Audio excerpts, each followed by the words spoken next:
I'm a screenwriter for television and film. So I want to focus my talk today on choosing a creative career and what that looks like. Because I didn't know anything about what that looked like when I was sitting where you guys are sitting now. I knew what law school might look like, you know, what even doing a PhD and being a psychologist, but I didn't know how one got from someone who wrote journals to become someone who got paid to write for television. So back to NT, I did a lot of NT as well. I did sports, I was president of the GAA, but I also loved drama. I always did plays. I loved reading in English, but I also felt at home with the definitiveness of math. And I was anxious about what came after this. And I remember sitting at Toby's, which was a restaurant around the corner where we used to have French fries, and I'm sure you guys have different restaurants now where you sit and gab and have French fries.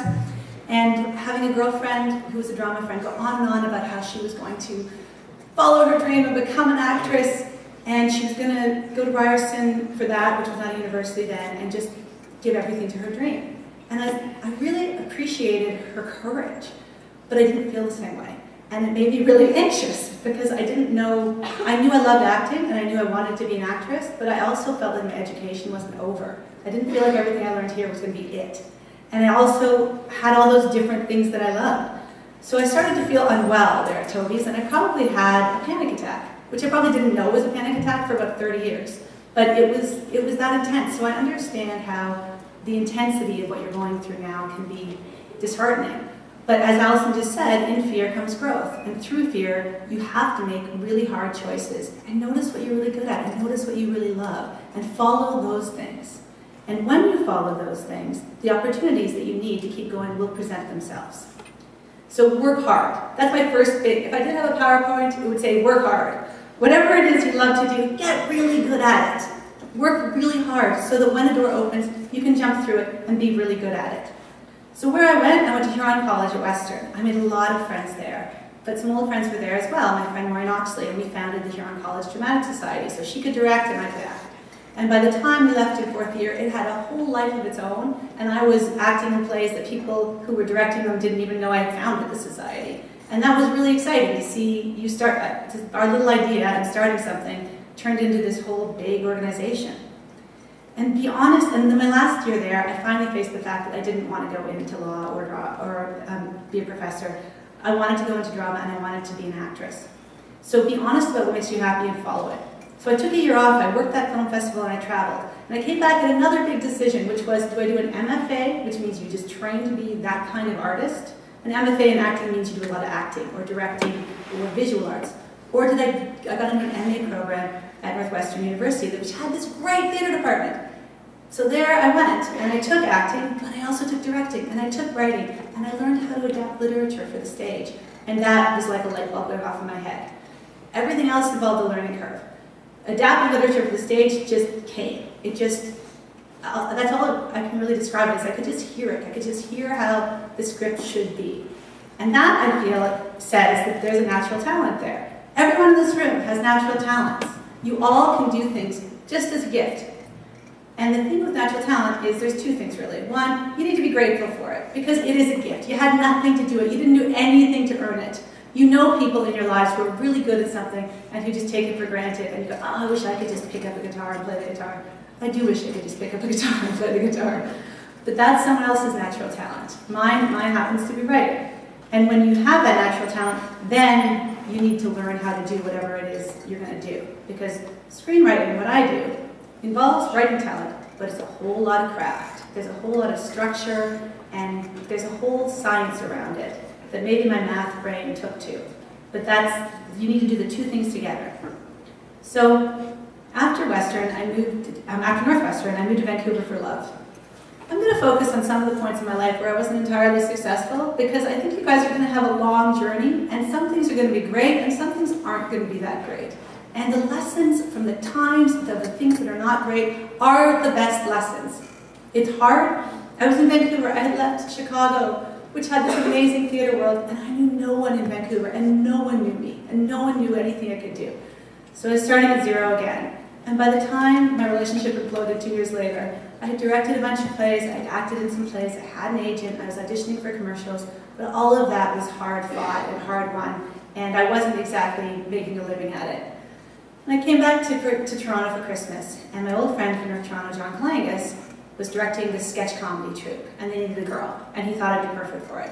And at a different party, a friend said, another producer woman I knew a little bit said, we're co-producing this movie, would you like to be a co-producer on it? And that was just like a sign. It was like, okay, that's it, I'm going back to Toronto. And I did that movie and got an agent and started working and started directing and writing a lot of theater, started doing a lot of creative work, not making a lot of money at it, but that's where I was learning my craft. And in the creative profession, there is a period where you work for free. Don't fight it, embrace it. Get good at it. And even as Allison was saying, in the electronic media now, you need to know how to shoot and edit. You know, as things get more competitive, you need to know how to do more. So if you have a creative bent to you, get good at it. Work for free as long as you can, until it finally gets frustrating, potentially. Which is what happened for me. I was nearing 30, and all my friends who had made different choices were buying houses and having children, and I didn't have a relationship, and I didn't have any money, really. I was supporting myself through my creative work, but I wasn't building anything, and it was a good time to do a value checking. That would be my next big point. Live by your values. Live by your priorities. What is really important to you? When I asked myself that question, and I thought about, you know, what did acting mean? Well, it meant, you know, winning an Oscar for Best Actress.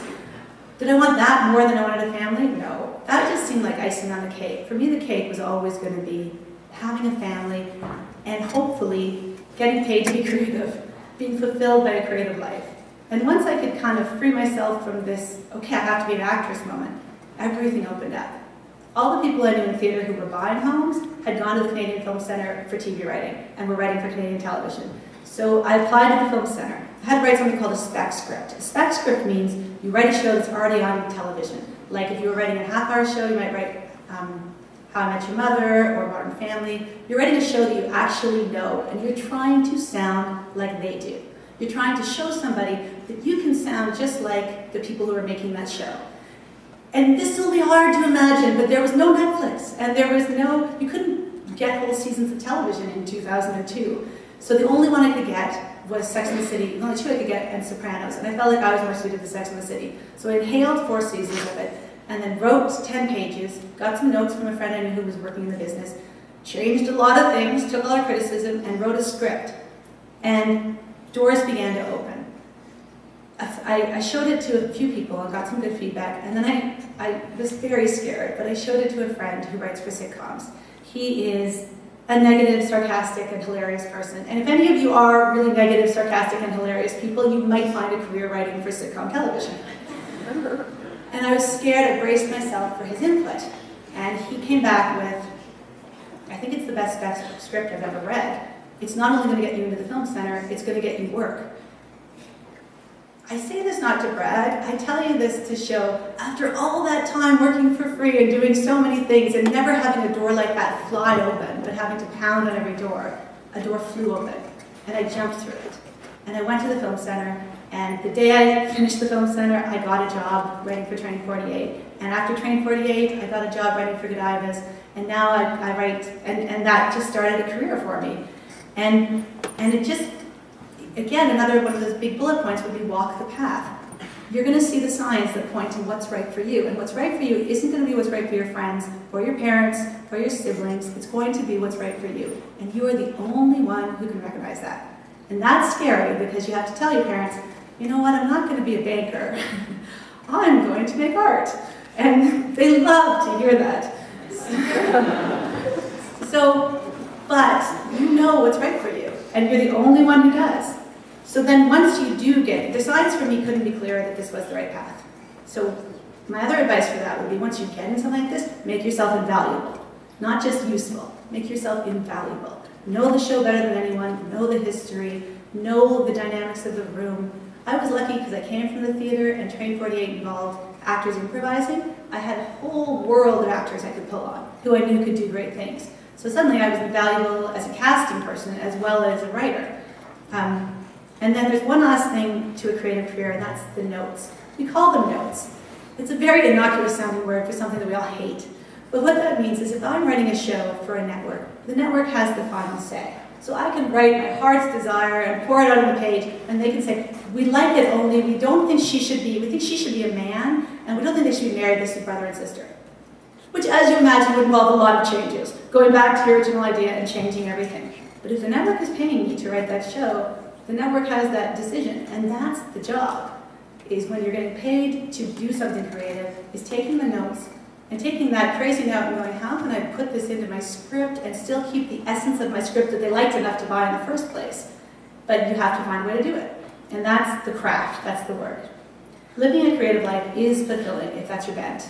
I love it. I wouldn't have it any other way. I'm married to a film editor, and he feels the same way. And that takes me to one other point, which is living a great life involves, hope for many of you will involve a life partner.